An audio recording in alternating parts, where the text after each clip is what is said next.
सुप्रभात बच्चों, मैं वर्षा आप सभी का हिंदी कक्षा में स्वागत करती हूँ। पिछले वीडियो में हम लोगों ने अपनी पाठ्य पुस्तक रिमझिम से अध्याय 8 वे दिन भी क्या अच्छे दिन थे पढ़ा था और समझा था। आज हम लोग उसी से जुड़े हुए प्रश्न उत्तर करेंगे। आइए देखते हैं। लेकिन प्रश्न उत्तर करने से पहले हम आपको कुछ अच्छी बातें बताना चाहते हैं। आइए सीखते हैं उनको। हमें हमेशा अपनी चीज़ें बांटनी चाहिए, क्योंकि जब हम अपनी चीज़ें एक दूसरे से बांटकर प्रयोग में लाते हैं तो जो चीज़ हमारे पास नहीं होती है वो हमें दूसरे से आसानी से मिल जाती। अगर हम अपनी चीज़ दूसरे को नहीं देंगे तो हमें दूसरा भी कोई हमें वो चीज़ें नहीं देगा। इसीलिए हम लोगों को अपनी चीज़ें हमेशा बांटकर प्रयोग में लानी चाहिए। अब हम लोग अध्याय से पाठ पढ़ेंगे, सारे प्रश्न उत्तर करेंगे। हमारा पहला प्रश्न है सोचो। नंबर 1 प्रश्न क्या है? कुंभी के हाथ जो किताब आई थी वह कब छपी होगी? उत्तर है वह किताब सदियों पहले छपी होगी। हमारा दूसरा प्रश्न है, रोहित ने कहा था कितनी पुस्तकें बेकार जाती होंगी? एक बार पढ़ी और फिर बेकार हो गई, क्या सचमुच ऐसा होता है?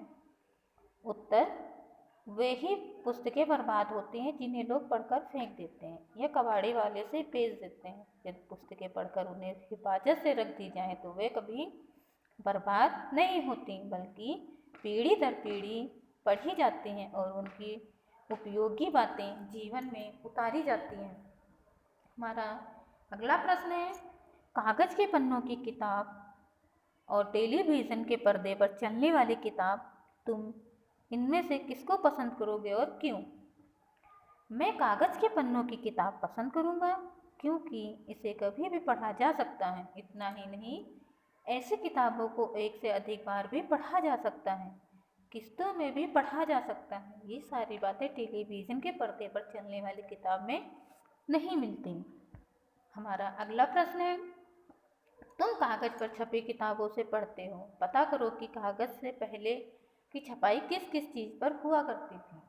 हमारा उत्तर है कागज़ से पहले की छपाई पत्तों, तामपत्रों और लकड़ी पर हुआ करती। हमारा अगला प्रश्न है, तुम मशीन की मदद से पढ़ना चाहोगे या अध्यापक की मदद से? दोनों के पढ़ाने में किस किस तरह की आसानियाँ और मुश्किलें हैं? हमारा उत्तर है मैं अध्यापक की मदद से पढ़ना चाहूँगा, क्योंकि वे हमारे सामने खड़े होकर पाठ पढ़ाते हैं अतः पाठ को समझने में आसानी होती है। यदि हम एक बार में कोई बात नहीं समझ पाते तो अध्यापक हमें दोबारा समझाते हैं। पढ़ाने के हमें डांटते हैं तो प्यार भी दिखलाते हैं।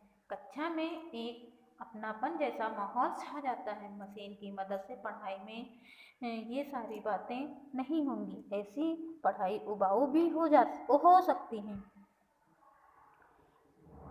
पाते तो अध्यापक हमें दोबारा समझाते हैं। पढ़ाने के क्रम में यदि वे हमें डांटते हैं तो प्यार भी दिखलाते हैं। ये सारी पढ़ाइयाँ क्या होती हैं? उबाऊ भी हो जाती हैं। हमारा अगला प्रश्न है, नीचे कुछ वस्तुओं के नाम दिए गए हैं, बड़ों से पूछकर पता करें कि 20 साल पहले इनकी क्या कीमत थी और अब इनका कितना दाम है। वस्तुओं के नाम, 20 साल पहले इनकी कीमत और अब इनका कीमत। आलू 50 से 75 पैसे प्रति किलो मिलता था और अब इनका दाम 8 से 10 रुपये प्रति किलो दिया हुआ है। यानी कि ये दाम पहले का दिया है, लेकिन वर्तमान काल में तो इनकी कीमत और भी ज़्यादा है। आजकल के टाइम में आलू की कीमत 40 से 50 रुपये है। लड्डू पिछले 20 साल पहले 10 से 20 रुपये प्रति किलोग्राम मिलता था, आज 150 से 200 रुपये प्रति किलोग्राम मिलता है। शक्कर 20 साल पहले 3 से 4 रुपये किलो मिलती थी, आज 30 से 32, और आज के टाइम पे तो मेरे हिसाब से 40 रुपये किलो मिलती हैं। दाल पहले 4 से 5 रुपये प्रति किलो मिलती थी, आज 60 से 80 रुपये प्रति किलो मिलती है। लेकिन आज के टाइम पे दाल के भी कीमत बढ़े हुए हैं। चावल पहले 20 साल पहले 5 से 10 रुपये में मिलता था, बीच में 25 से 60 रुपये मिलता है। आज की वीडियो में हमारा इतना ही, आगे का हम लोग अगले वीडियो में पढ़ेंगे। धन्यवाद।